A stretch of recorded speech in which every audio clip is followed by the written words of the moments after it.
You can't make this shit up. I mean, that's one of the weirdest things about like going into this game.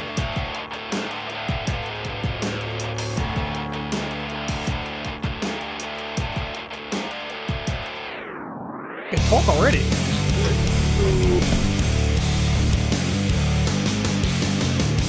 Probably the single strangest thing that I've found playing H1Z1 is just the fact that people cry so much.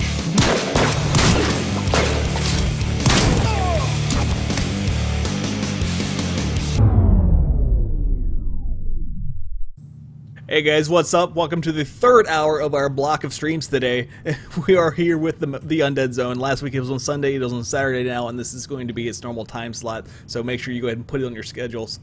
So we have the same crew as last week, except for dabigredboat is here with his impersonating of my beard, or Duck Dynasty beard, I guess, is what people are calling it now, and he actually has a camera this time. God, then we have Space Space Mexican right there next to Boat, and as always, the Mittani. Yeah, I'm a little alarmed. I'm not gonna lie. Like the beard, I haven't seen Boat's face in a while, and that's a hell of a beard you've got there. Like I can't see your neck, right? You seem to be going for some sort of it's like 100% neck beard though. This is the longest I've ever grown it in my life. Because I have a baby face, right? So it's very hard for me to grow this. Right? It's difficult. Like my brother, his is like almost 10 inches now, his beard. And he was growing it like that long at 16. Like he could grow a beard. You're actually aiming for a Duck Dynasty look then? Like, no, I'm not. No. This is probably as long as it gets. No. Wow. I'm just saying that he has. So. Well, it's sort of appropriate for like a redneck hillbilly like Deliverance style like zombie survival look, right? But like, he does live in Kentucky. Yeah. Don't even start about the state I live in. Speaking of zombie survival. So you know what you should do is basically like on the next server invasion for H1Z1, when you're leading a team, you just need to run around and have a Deliverance theme and like, you know, play some of that shit. And, dueling banjos. Yeah, tell people while you're killing them that they have pretty mouths and wow. Or maybe just some duck calls. I don't know. Like you can freestyle. It's you know, it's up to you. Fire is in stream chat. I'm not gonna lie. You look like white Osama bin Laden. I think he's taking the ISIS part of Eve a little too far. Yeah. Wow. Yeah. Oh Does everybody my in God. Kentucky have to like learn to duck call like in grade school? Is that like a standard? No, well, see, I didn't grow up here. I grew up in Florida, and my best friend's from Puerto Rico. And well, are you saying that Kentucky pretty rapidly? Like, no, are you saying your best friend, one of your friends is Hispanic because Space Mexican's here? I mean, you trying to? No. I mean, that's no. Dude, if you don't live in Florida, it's like if you live in Southern California, you do not have a Mexican friend. It's like uncommon. Yeah. Like you either have a Cuban friend or a Puerto Rican friend. Yeah, exactly. Yeah. The neighborhood was like white Puerto Rican, white Cuban, white Puerto Rican. We're so good. People want name tags like we do for the meta show. We should probably get that. Yeah, we'll do that next week. We have name tags. It says Space Mexican and TBRB. Most people we assume. Well, we shouldn't assume that people know who the hell you are, Laz, and who the hell I am. Who's that jerk in the red shirt? Basically. So. Yeah, we'll fix that for next week. I'm not gonna interrupt things and fix it now. But what? You guys go with red shirts. I'm going with blue. I will have a blue shirt with a red tie probably next week.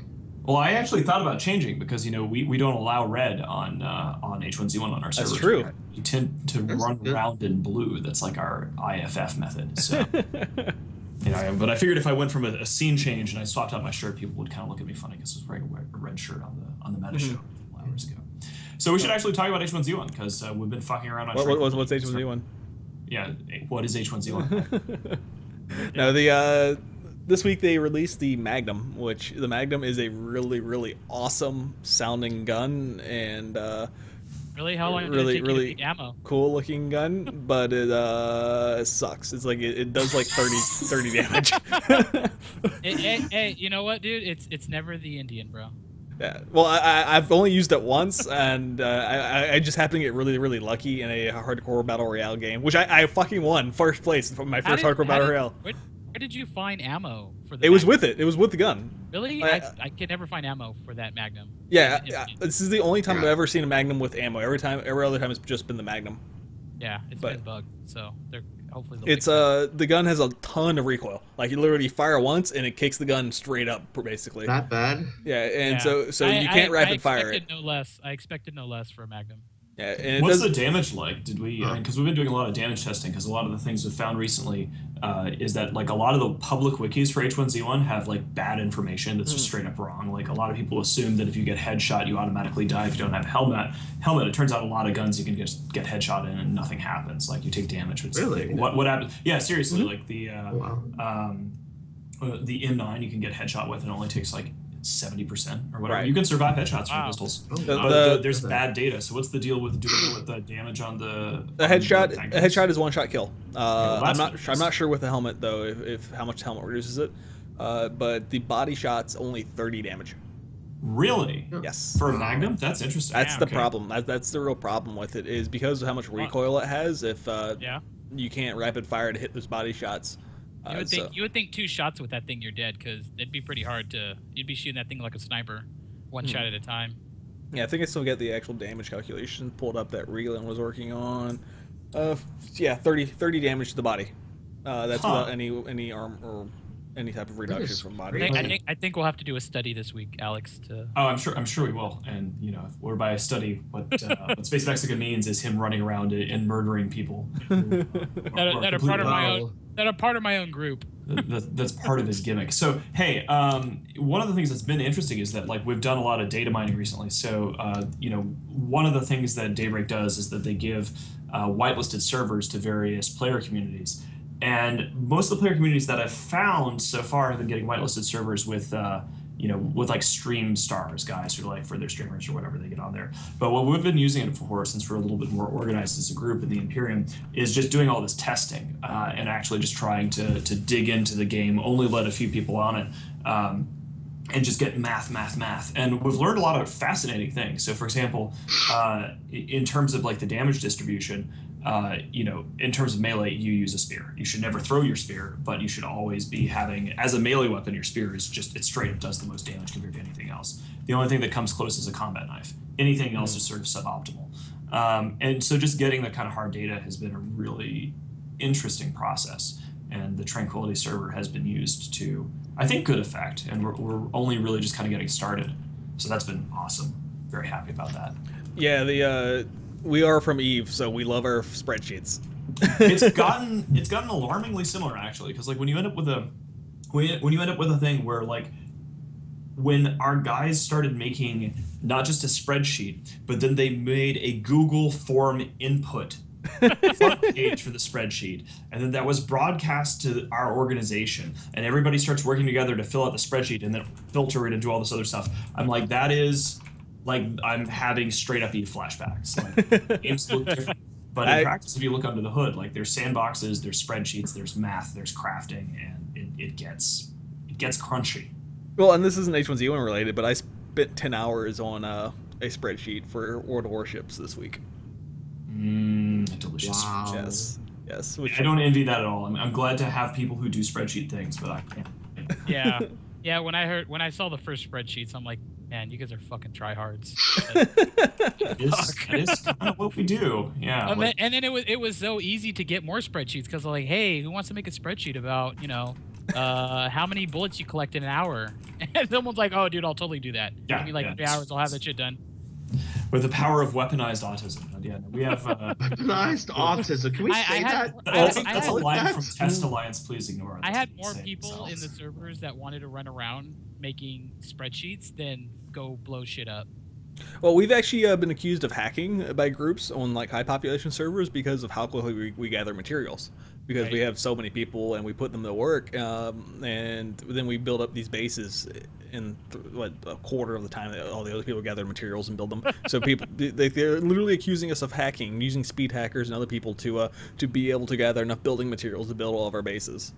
Well, the organization and the scale, like the game hasn't really dealt with people working together in groups of larger than like 5 or 6 guys at any given time. So like we actually have like we're developing specialized base types now. So like we have our main base, but we also have been working on harvester bases where like you have a fertilizer base that's put in the single most optimal place to get the highest population of like fertilizer spawns in the area. We have bandit bases that we're working on, which are basically just like interdiction spots to harvest materials by sniping players, right? Like you let them collect stuff and then you mow them down and take their shit. Like warm letter farming. Like why bother getting a warm letter when you can just kill the guy who got all the loot for it? Well, and they're rare, so that's the best way to get them. Well, and when we raid bases, I mean, we set up a shelter nearby. So when guys die, all they have to do is find the right spawn, come back, and there's already brand new loot waiting for them to suit up and get back in the fight. So, yeah, it's pretty much exactly like using a staging tower or a carrier full of interdictors in Eve. Somebody in chat is asking how many Imperium people are playing H1Z1. We have moved. I was looking at our Mumble numbers the other day, and we've moved. It looks like more than 1,600 of our guys have been playing the game since we got into it. It ebbs and flows on a week-to-week basis, typically based upon stability. So, like, if there's a week where hacking is really bad, people will drop off. If there's a crash, there's been a stuttering and crash bug this last week. But the nice thing is that Daybreak has been pretty good about fixing things. We used to have issues with a loading bug, which caused lots of issues, and we haven't seen that in a long time. Yeah, the biggest issue right now is the crash bug, because it doesn't just crash one person when it happens. It crashes you and then like 5 other people around you. Like, there's something going on in the game where it's sending a packet or something to people in that area, and it's crashing all those clients, and that's the biggest thing. One of the other tactics from Eve that is related to like the hacker problem in H1Z1 that has been pretty useful for us as an organization is, in Eve we blue ball people to strategically speaking when there's you have to deny them what they want. Like hackers want you to react to you, they want you to freak out or what have you. Now that we have this private whitelisted server that only our guys can get onto if we give them the key for it, when we run into issues with like hackers trying to get our attention or cause problems, if people are frustrated by hackers, they can just play with our own group over here on Tranquility. Oh, wow. It doesn't solve the crashing issue, but it means that like our community has really had an opportunity to take root. I think that in the Eve community as a whole, people don't realize how serious we are about multi-platform gaming. Like people outside the Imperium are like, oh, the H1Z1 thing is just a phase. We used to have, this is a total tangent, we used to have just a games section on Imperium Jabber.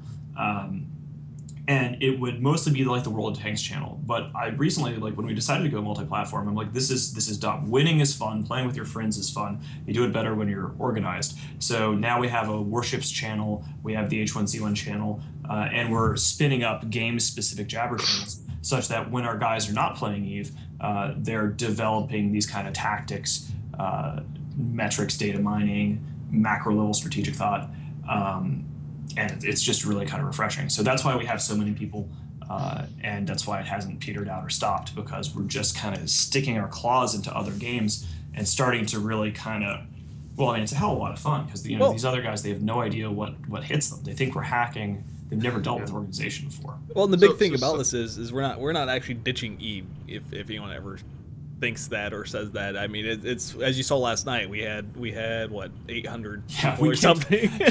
Laz hits me up and he's like, yeah, like, hey Alex, I'm gonna go lose a fleet, is that okay? I'm like, yeah, sure, go ahead and lose a fleet, no big deal. And I check in a few hours later and he's like, yeah, so about me losing that fleet, I didn't lose it even though we were horribly outnumbered. I'm like, okay.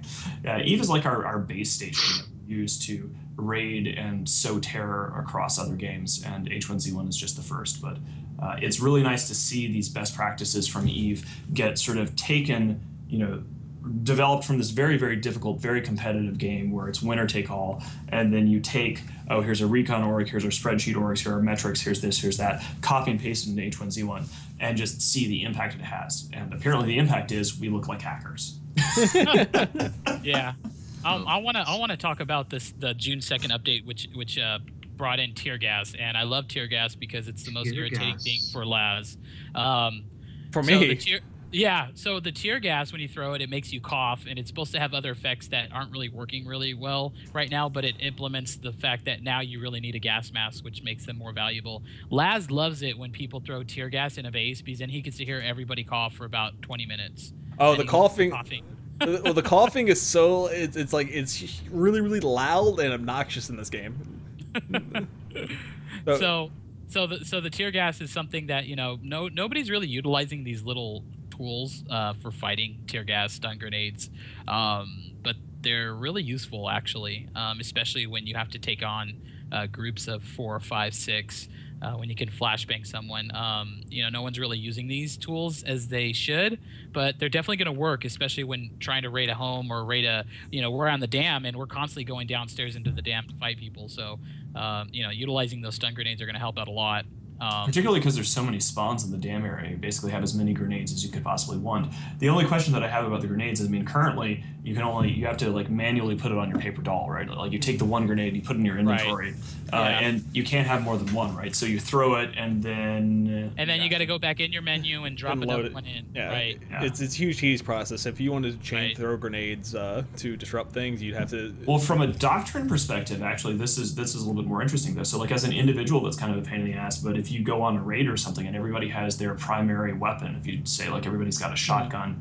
And everybody has a tear gas grenade or something else, so they all have respirators. Right. Does the respirator affect the tear gas? Like, does respirator make you immune to tear gas? So the respirator makes no effect when you throw the tear gas. Mm-hmm. So basically, we go in if one guy reloading a grenade sucks, but if you have a raiding team of like 10 guys and everybody's got a primary weapon, a respirator, and a grenade, you can just fucking blanket that shit. Yeah, I've been practicing Battle Royale, really using it. Carrying a shotgun and AR, and then either like a stun grenade or tear gas, just to see how useful it is, and it does become really useful. I've been killing so many people by just chucking those things at them and getting the advantage on them. So, well, what they need to do is in H1Z1 they recently added the hand slot, and once you can put grenades and stuff into that hand slot, I think that'll change the effectiveness of grenades, because right now they take up a primary weapon slot. So if you're able to take those grenades and put them somewhere else where you don't have to take up one of your 3 slots, then you're going to see them used a lot more. And speaking of throwing objects, I found out on stream week and a half ago, I think, that Molotovs are really effective. Yeah. I threw one and caught a guy on fire, and I threw it too close to me, so I also took myself down to like 20% health like instantly. So they're pretty good. So Molotovs are working like they should now. Yeah, they're really good. And I saw someone yesterday. They were using a torch to light people on fire, like running up to them, hitting them with the torch, and the guy lights on fire. And he's running. You can do this. Jackass. Yeah, that's some stream ideas coming up now. Get 20 people to run into a town and start hitting people. Someone is asking them. Go ahead, Boat. Someone asked in the stream earlier if this applies to Europe as well as the United States. Yes, we have several groups that play at a European server, and they do function on European servers. So we all use the same TeamSpeak or Mumble. Yep. Mumble, right? Yeah, Mumble. But the servers are the same.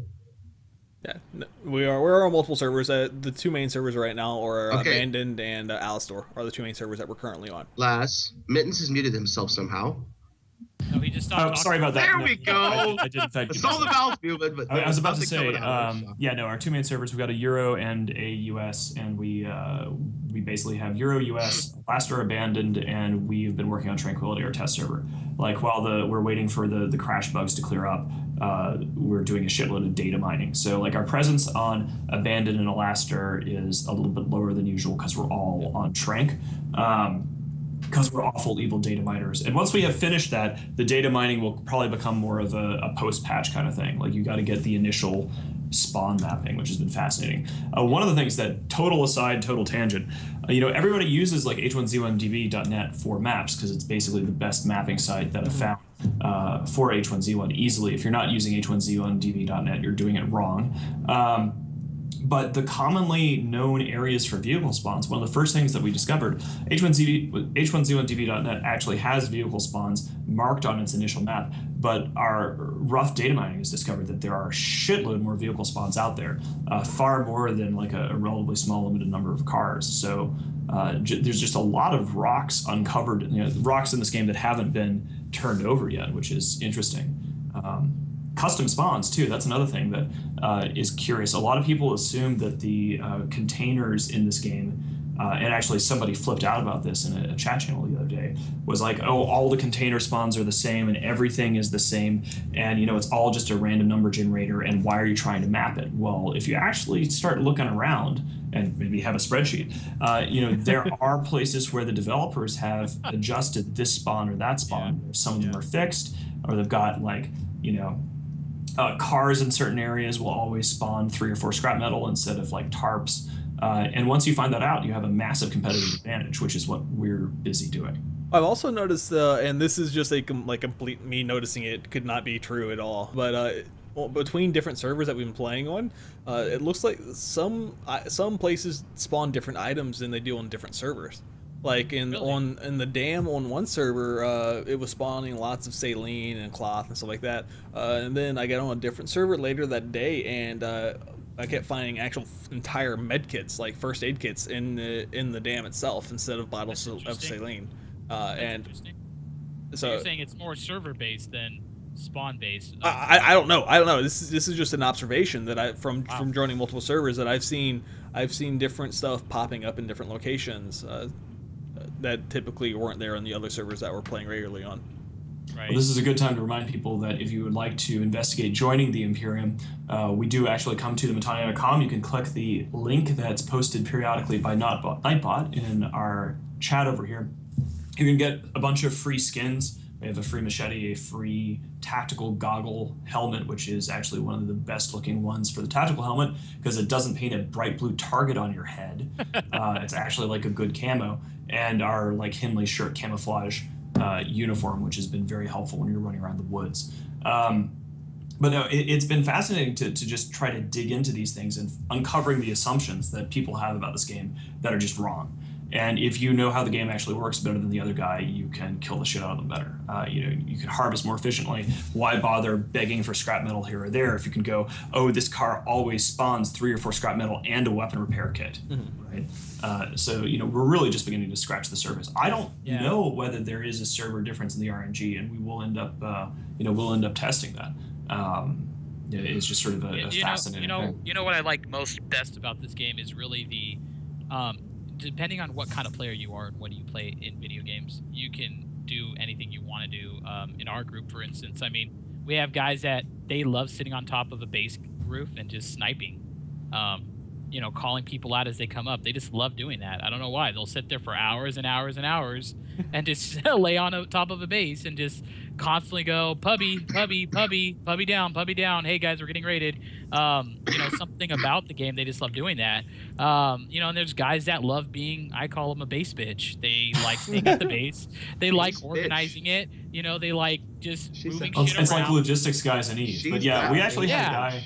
We had a very classic EVE Online style slap fight breakout where this guy was really mad about base bitches. He's like, these guys are sitting here, they're just staying in the base, and we need to be going out there and hunting down PvP and doing all this stuff. And it's like, well, dude, it's like an EVE. Everybody's got a different play style. If you want to be the guy who's farming and building and doing logistics and harvesting, that's great. If you want to help organize the shit in the base, that's great. If you want to snipe people from the roof all day, that's great. If you want to, so everybody's been able to kind of find their niche.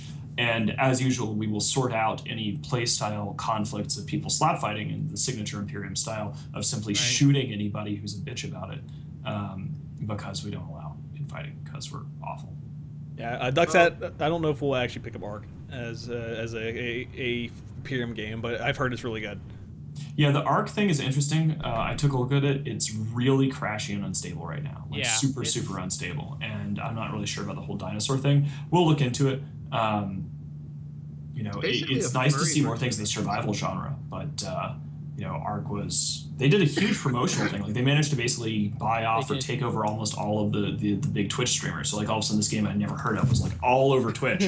And it was okay, well, a lot of people got paid off, and that's a smart marketing move. It's business, nothing wrong with that. Yeah. The summary I got out of that game from my girlfriend was it's the furry version of H1Z1. You get to have dinosaurs and breed them.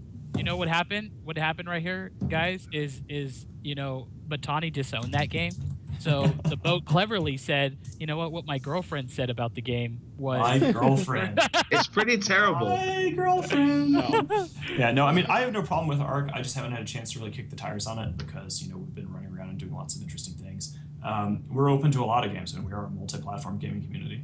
Coraxis was asking in chat if we've been talking about Tranquility yet. We've been talking about a lot about Tranquility. I mean, it's really nice to have your own whitelisted server just for our guys. Like, people talked about like inviting other players onto it, and we're not going to do that outside of the Imperium for a while yet. So if you want to, if you're interested in that, you need to be one of us. But there's nothing wrong with that. I like the private server concept, being able to control access and not having any hackers. It's been a huge benefit for our guys all the way around. Yeah. And having like a virgin, untouched world. I was actually the first person to log on to the Tranquility server. It was fascinating because like I logged on, every single spawn was full. It was just a totally empty world that was all mine. No one had ever touched anything. It was like, it was pretty neat. And then we filled it full of goons, and then chaos broke out. I'm kind of curious what you three believe or think about the new towers, military bases and towers, because those are like a sniper's wet dream. Oh yeah. Yeah, like you're gonna put a guy up in that tower right next to your base, and he's gonna be the tallest dude in the base. And apparently, someone was saying that you can take that tower, stick it next to Zims, and if you control the tower, you can get on top of Zims and build a base up there.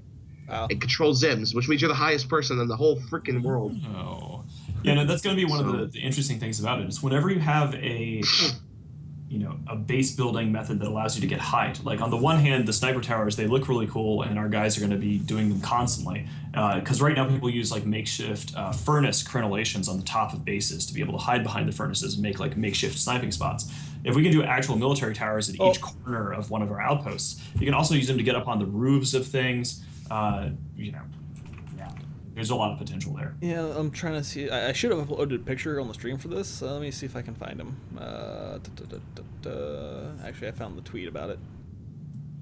Well, while he's looking for that, guys, I want to take a minute to, if you guys are just joining in, we got the boat, Big Red Boat here. Mittani and Laz and myself, Space Mexican, we're talking about everything that has to concern ourselves with the wonderful game H1Z1. We stream weekly H1Z1, guys. Go to the Mittani.com. Make sure you sign up for a free account. Get your free skins. We have a free Mumble system, which is our comm system for playing the game if you guys want to come join us. We have a Tranquility server, which is our own test server that we get into and figure out strategies and get to play how around. The game actually works instead of just assuming like idiotic wikis are right. Yeah. Trying to hide and figure something out. But as far as the sniper towers go, I mean, it's they're up on stream now. Yeah, it's very interesting. I mean, it's going to definitely add more dynamics to strategy and base building. And that's what people use those structures as, like Boat says, to get up to a place where nobody else can get up to. And when you own it, you own it. It's going to be hard for people to blow up a base that's in the sky. I wonder if you can fit furnaces. I mean, because you can see because the tower is now on the stream for people to see. I wonder if you can actually like block out the areas around, like there's a railing around the central tower with a gun or whatever. And I wonder if you could put furnaces there to get even more cover, such that or barricades or something to make the sort of catwalk around the top. Well, it's looking like it might be modular. You see, if you look on the right side of the tower, the wood planks are positioned differently than on the left, on the center side. I was thinking about that, and I wonder if you can add planks. Layers. Well, that's what I mean by modular. You can add different bits and pieces to cover where you want to put cover. It might be a work in progress because this is their art director Sebastian who's posting this, and so that photo might be not the finished product. I think these are turning up on the test server on the next patch because a guy did a data mining thing that says that they're in there. So I just hope it can catch on fire because that'd be awesome. And speaking of bases and base building and all that, I think one of the main draws that Imperium has to it is being able to conquer bases. I would love to be able to go in and raid a base and then take it as our own. Yeah, wow. that's what we used to be able to do. I don't know if you guys remember that, but they changed that a long time ago because it was basically all you had to do was blow down the gate, put our own gate. All your stuff's ours. We'll figure out the inner doors later. People started complaining, so they thought it was unfair. So it would have to be more complex than just taking out a gate because that'd be too easy. But you need to have some sort of reinforcement timer or some sort of pitch battle opportunity. Yeah. If you could do it better than that, not just the gate. You have these people who have tamps down. They say it lasts 4 weeks or whatever if you don't build on it. But it should be like a guy made a post because there were some puppies going mad by all the tabs we placed down on one server. And they were like, oh, it should be 6 hours if it's just an empty tab. Give us a chance to at least take them back. I don't think it should be 6 hours, but if you blow up all the walls, all the doors, all the gates, everything is gone. It's just a ground tab. Then it should disappear after a little bit, or at least give you the opportunity to rebuild on it. Well, if you literally blow up everything. Well, one of the updates is that that's coming out is after 1 hour, the tamp or the foundation disappears. If you blow up nothing on it, if you blow up everything on it, and there's nothing else but the foundation or the tamp, that's good. It disappears in an hour. So it does add complexity to it, but imagine what it would take. I mean, we do raids of 15, 20 people, in order to have a successful raid. Imagine what it would take and how long you would have to hold an area, not die, not kill, not lose everything. And then you'd have to hold it for an hour so nobody put a box on it. And then you can claim that real estate, but that take a lot of time, a lot of logistics, a lot of manpower. Well, all it takes is one person suicide running in with a wall in his backpack and placing it down, and then you're there again, and then he just reset the timer. So it's I think it would add a lot of depth to the game to be able to really conquer something.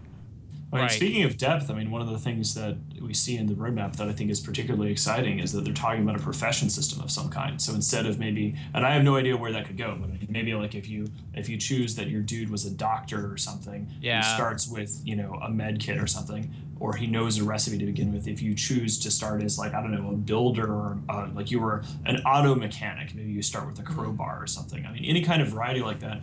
You saw that in the Fallout games with like the player created mods for Fallout, where you could choose a pre-apocalypse profession. It would change things for you. Yeah, I think it's gonna. I mean, I don't know. I'm thinking more of the lines of, you're a military guy. When you have guns, you shoot without less sway, or you have no as much jump with your guns. You can run faster. You can build faster. Certain things that aren't going to give too much of an advantage. But yeah, I mean, if they had like a traits system, like kind of like a lot of roguelike games will have that. So, or like role-playing games in general. So like you can maybe even have a character building things like. In the longer term, potentially you start out as a soldier or doctor or something, but you choose like, merits and flaws, that kind of thing. That would be really interesting. Because right now, having everybody be the same is, kind of, it's a thing, whatever. And I'm glad that they're planning this. Yeah, and that's one of the biggest things we're running into right now is a lot of our guys are trying to get deeper and deeper into the game, but the game is still adding that depth. And it is a or an early release game, so they're still adding bits and pieces to it. So, and I think as they add more and more stuff like this, which the professions thing sounds really, really interesting, and if they give you just little slight buffs or certain items to start out with, that'd be really interesting. What I think is fascinating is how quickly the game is developing. Like in terms of what we're used to with other games, like the developers are really active and engaged. Like they actually talk to you, they show up. They watch streams, they respond to commentary on Twitter, and a lot of times you see suggestions from the community implemented inside of like 2 days because the test server release server cycle are like, it's like Thursday, Tuesday, I think. They might have changed it again. But you get to see things on test very rapidly, and like so much is getting added into the game. Like they're going to Tuesdays now, and the profession one comes out the 30th, so that'll be interesting. The 9th, which is this next Tuesday coming up, which is I'm kind of super excited, like because I like driving and I'm so freaking good at it. They're gonna add deck ramps. You can put ramps in there, so I think that's gonna mix some stuff up. So you can basically like try to do like, I don't know, Evel Knievel style, like ramping cars off places. Well, they're okay, they're right. I'm looking at the notes, and they're adding a new recipe for foundation stairs. Like, so what they're doing is they're removing the stairs on foundations. So it's typically it comes attached to it. So now you can actually decide where you want to place your staircase. I wonder if you could do like a really long ramp going up to it with these towers on either side. So somebody has to like run up one long, with punji sticks on either side. The gauntlet. Like a ramp up to the size of. You know what? I wish they could enlarge the base and make it a little easier to make almost like a compound, because the fact of the matter is that if you can get enough friends, enough people, and a big enough group, you should be able to make something big enough with ramps and decks and foundations. to implement that. You mean like have a new recipe for a giant tamp, like which is like 4 tamps connected? Yeah, I mean, that'd actually be pretty sweet. How much? Yeah, and just make it that much harder and difficult to get to that point. Or at least then again, I don't know how many places in the game are going to be able to accept a giant tamp, besides maybe like the villas or something. Yeah, well, I mean, they'd be able to put it in where you could kind of place 2 tamps next to each other, and then there's this another thing you can put on top of it that kind of combines them or something, and then that way you can kind of Tetris style put them in. No, maybe the game developers are being more conscious to their regular players. You know, we have a wheelchair player by the name of Avalok. Maybe they're just trying to make wheelchair ramps for players to access the H1Z1 apocalypse. Jesus Christ. You sound like some guy. You sound like if you missed the boat stream earlier, the boat show right before this, they're talking. they brought up how come there's only white people in the apocalypse. Right?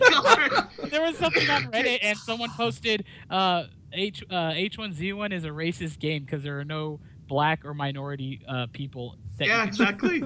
Yeah, the only race is white, male, female. I mean, at least they got the female part right, but they haven't included. I mean, they're basically saying if you're fat, crippled, or not white, you're dead. You're not going to survive the virus, and that's really bad.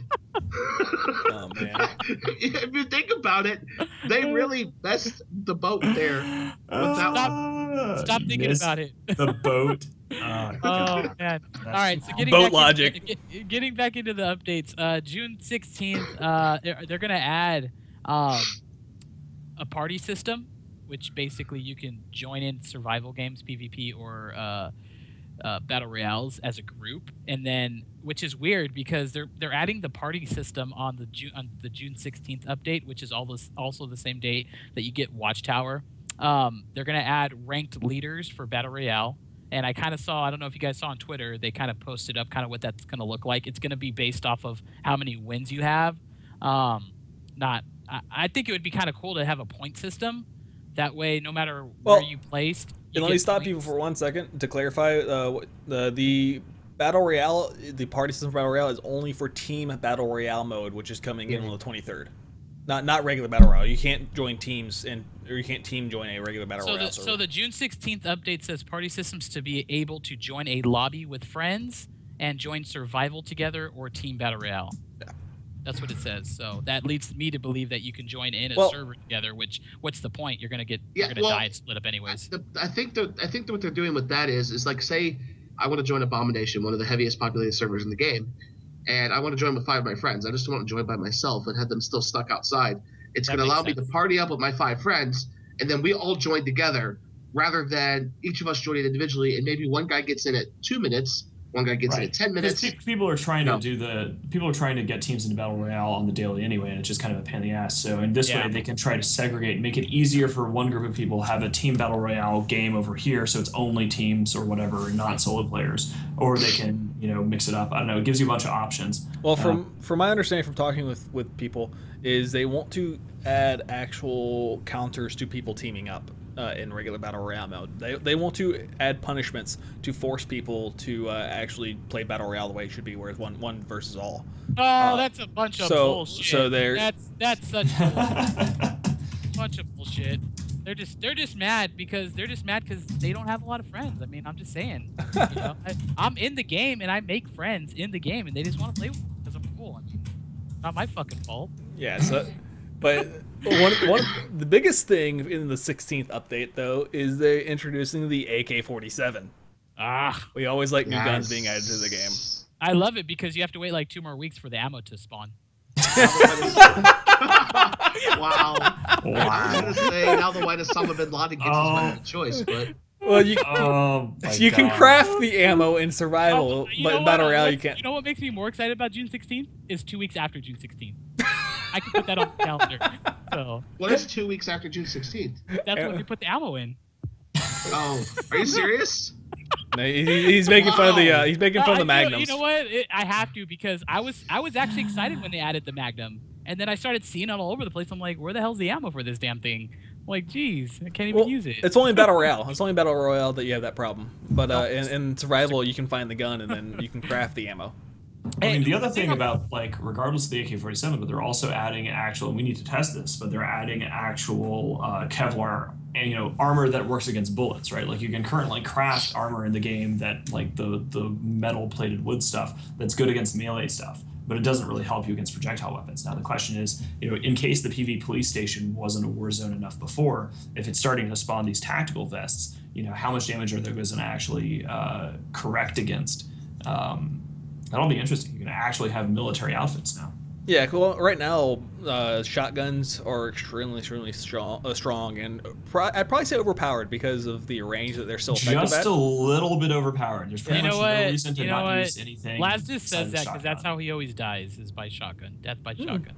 I'm usually the one killing with shotgun because you can use them for absurd ranges. Yeah, but you know what? I'm not gonna lie. There was 4 of us in Battle Royale, and we all died from a shotgun from one guy. I mean, just like 4 shots in a row. It was amazing. Well, we were testing them, and the range difference in terms of, like, you can shoot out to the length of a tamp with a shotgun, even a full tamp away, and do 70% of damage with a body shot. So there's, like, no reason not to be using a shotgun unless you're sniping. So it's like either have a shotgun or use 308 if you're sniping. Yeah, well, that's all I ever use. And then theoretically, this Kevlar will make a difference and kind of balance out the shotgun, hopefully.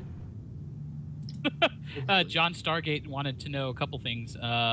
Laz likes to die from bears. But also, he said, do you know when the next server wipe would be? No, we have no clue. I mean, whenever Daybreak decides to wipe it. And the reference for me dying to bears is we were going to raid some bases, and there's like 20 of us. We're going to raid a base, and there's this one bear, and instead of just shooting the bear and killing the bear, everyone tried to shoot it with bows and melee weapons. So this fucking bear ate me alive.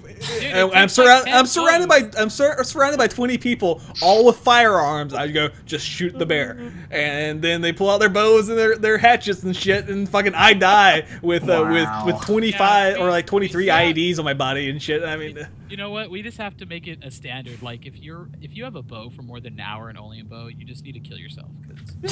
I'm sorry, unless you're really good at it. No, because I like the bows. I like the arrows, and I like the the recurve bow and crossbow are excellent. Oh, man, you know what? It's good to use it as a secondary, maybe the third weapon, but as a primary, I just never seen any of our group members that just constantly run around killing people in the head with bow shots. Yeah. And it takes like 10, 12 arrows to kill a bear with a bow. So now I can see why you pissed him off. Yeah. One thing for the June 16th update is walkie talkies and radios. Now, radios make sense. Walkie talkies. I don't really know what's a good way that's gonna be used in the game, but maybe you guys. Maybe if anyone carrying a walkie-talkie talking to you, maybe will appear on your screen closer. Maybe, I don't know.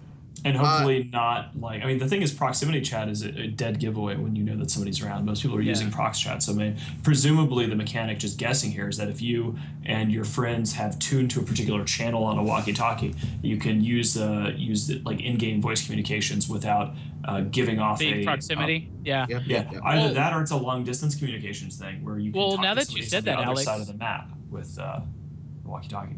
Now that you said that, there's actually group chat in the game right now. If you're in a group, you can talk to people within your group. And I don't know if it comes up on local or proximity yet, but maybe that's an add-on, the walkie-talkies. You can only do group chat if you have a walkie-talkie on your person. That would be interesting. That's interesting. See, and that's another thing too, is that if instead of having to join a group chat, just having the walkie-talkie on your person could make it so you join group chats. And they could also, someone was discussing about how you can infiltrate groups. You kill a guy, you steal his walkie-talkie, now you appear as a friend. You can hear what they're saying, you can talk to them. Where they think they're being secretive and hidden, you're walking into their base. You're such a sly little dog there, Boat. Yeah, I'm just gonna stroll right into their base, no big deal. I do it the other way. I delete my character and just join their comp. Yeah, but that is difficult. It is?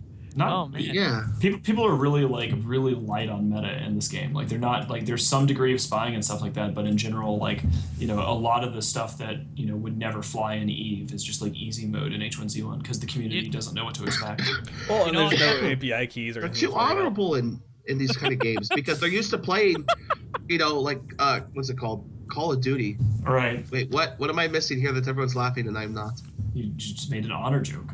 Yeah, dude. Well, think about Call of Duty. You're playing with your 5 buddies versus 5 other guys, and you only talk to your buddies, or you talk shit when you're dead after you teabag someone. But there's no real place there to scam.